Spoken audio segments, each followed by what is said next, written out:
The reality is that the self-esteem of our kids, the problem with the self-esteem of our kids is they just don't have enough poker chips. The solution is to give them poker chips. How do you give kids poker chips? How do you build their self-esteem?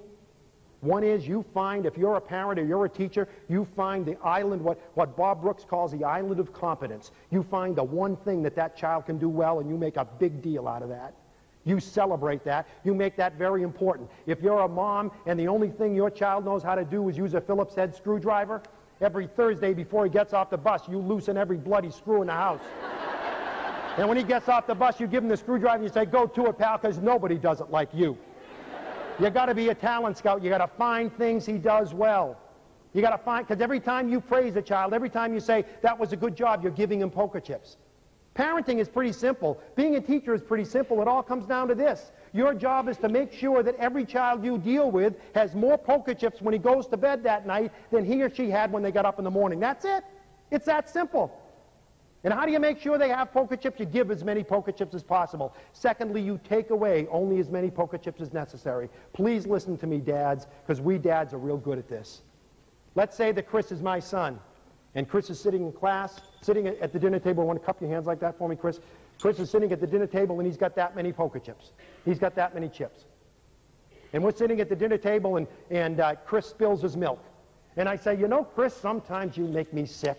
You know, do you get up at 5 o'clock in the morning and say, 'How can I spoil Dad's day?' Is that what your problem is? You're the only one in the family who does this. Sometimes I even wonder why we have you in this family. Go to your room." And he goes up to his room. And the rest of the family's sitting there, "Oh boy, oh boy." And I sit there and I think, "Oh boy, that was pretty rough. It was pretty rough on old Chris. That's pretty tough on Chris." I wasn't really mad at Chris. I was mad at my secretary.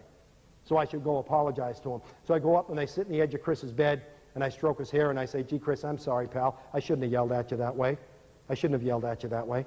That was wrong. That won't happen again. Sorry, Dad. Sorry, Dad." Yelling at him in front of the family, telling him you wish he wasn't in the family.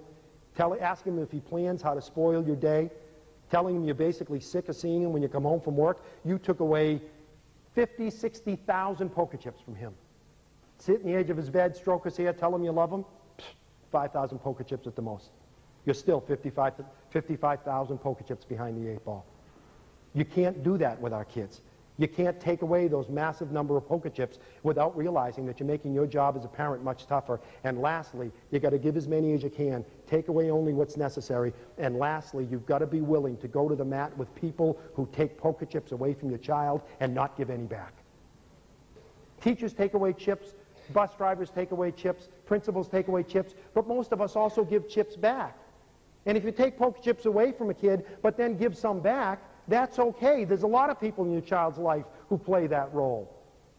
But the bottom line is, if there's someone in your child's life who is taking poker chips away and not giving any back, they're making your life much tougher.